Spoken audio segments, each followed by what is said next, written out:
नमस्कार। चलिए आज राजस्थान के भूगोल की एक शानदार यात्रा पर निकलते हैं। स्क्रीन पर ये जो नंबर दिख रहा है 10.41%, ये सिर्फ एक आंकड़ा नहीं है, ये एक बहुत बड़ी कहानी की शुरुआत है। तो सवाल ये है कि भारत के संदर्भ में ये नंबर आखिर क्या बताता है। तो ये है भारत के कुल एरिया का वो हिस्सा जिस पर अकेला राजस्थान फैला हुआ है। जी हाँ, 10.41%। और इसी नंबर के साथ राजस्थान बन जाता है एरिया के हिसाब से भारत का सबसे बड़ा राज्य। पता है, ये इतना बड़ा है कि दुनिया के कई देश भी इसके सामने छोटे पड़ जाएं। और बस यहीं से, इसकी इसी विशालता से हमारी आज की पड़ताल शुरू होती है। तो आज इस सफर में हम कहां कहां जाने वाले हैं। सबसे पहले बात करेंगे इसके विशाल आकार की, फिर देखेंगे इसकी अनोखी पतंग जैसी बनावट को। इसके बाद दुनिया के नक्शे पर इसकी सही जगह और कर्क रेखा से इसके दिलचस्प कनेक्शन को समझेंगे। फिर इसकी सरहदों का चक्कर लगाएंगे और आखिर में इसकी लाखों साल पुरानी भूवैज्ञानिक कहानी में गोता लगाएंगे। तो तैयार हो जाइए। तो हमारा पहला पड़ाव है भारत का सबसे बड़ा राज्य। लेकिन सिर्फ बड़ा कह देना काफी नहीं है। चलिए इसके स्केल को, इसके असली आकार को समझते हैं। जरा इन आंकड़ों पर नजर डालिए। 3,42,000 वर्ग किलोमीटर से भी ज्यादा, मतलब पूरे भारत का 10% से भी ज्यादा हिस्सा।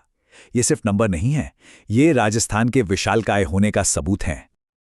अच्छा, अब इसके आकार की बात करते हैं। हमारा अगला पड़ाव है पतंग के आकार का ये प्रदेश। यहां हम इसके अनोखे शेप और साइज को और करीब से जानेंगे।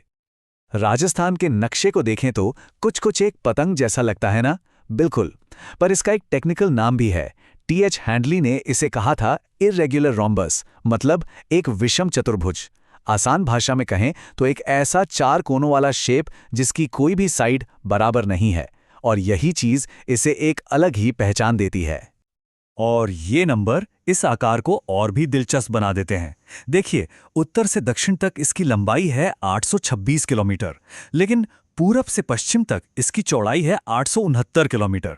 मतलब ये लंबा कम और चौड़ा ज्यादा है। ये बात इसके पतंग जैसे आकार को और पक्का कर देती है। चलिए अब जरा ग्लोब पर जूम इन करते हैं और इसकी लोकेशन देखते हैं। हमारा अगला सेक्शन है विस्तार और कर्क रेखा।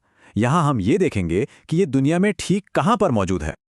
दुनिया में हर जगह का एक ग्लोबल एड्रेस होता है ना, तो ये राजस्थान का एड्रेस है। ये अक्षांश और देशांतर की इन्हीं रेखाओं के बीच बसा हुआ है, जो इसे दुनिया के नक्शे पर एक खास मुकाम देता है। और इसी ग्लोबल एड्रेस में एक बहुत ही खास बात छिपी है। कर्क रेखा यानी ट्रॉपिक ऑफ कैंसर, जो कि पृथ्वी पर एक बहुत ही महत्वपूर्ण काल्पनिक रेखा है, वो इस राज्य के दक्षिणी हिस्से से होकर गुजरती है। ये कोई मामूली बात नहीं है, ये इसे एक बहुत अहम भौगोलिक पहचान देती है। और हाँ, ये सिर्फ एक लाइन नहीं है, इसका एक असली मतलब है। हर साल 21 जून को यानी समर सॉल्स्टिस के दिन सूरज ठीक इस रेखा के ऊपर 90 डिग्री पर चमकता है, और इसी वजह से ये दिन इस इलाके का सबसे लंबा दिन होता है। अब वक्त है इसकी सीमाओं का एक चक्कर लगाने का। हमारा अगला खंड है राजस्थान की सीमाएं। चलिए इस राज्य के विशाल घेरे को करीब से देखते हैं, जो इसे दूसरे राज्यों और एक दूसरे देश से भी जोड़ता है। इसकी पूरी जमीनी सीमा की लंबाई है 5920 किलोमीटर्स। ये बहुत बहुत लंबी दूरी है, जो एक बार फिर इसके विशाल आकार को साबित करती है। और ये जो कुल सीमा है, ये दो हिस्सों में बटी हुई है।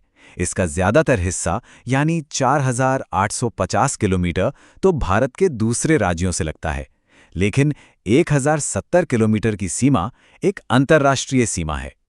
इस 1070 किलोमीटर लंबी अंतर्राष्ट्रीय सीमा का एक खास नाम भी है, रेड क्लिफ रेखा।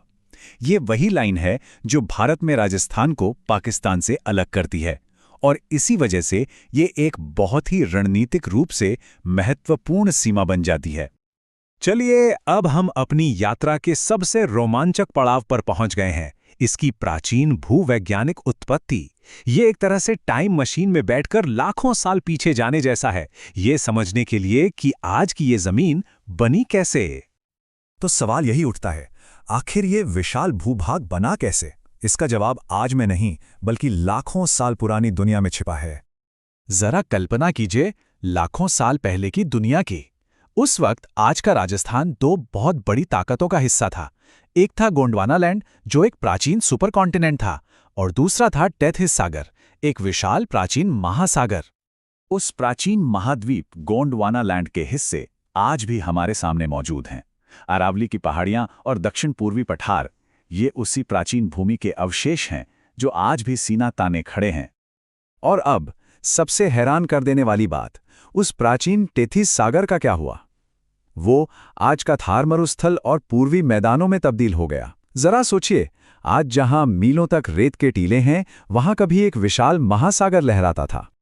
और बस यहीं पर हम एक बड़े सवाल के साथ रुकते हैं।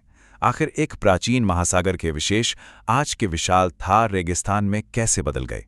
ये एक ऐसी कहानी है जो हमें कुदरत की अविश्वसनीय ताकत की याद दिलाती है। इस पर सोचिएगा जरूर।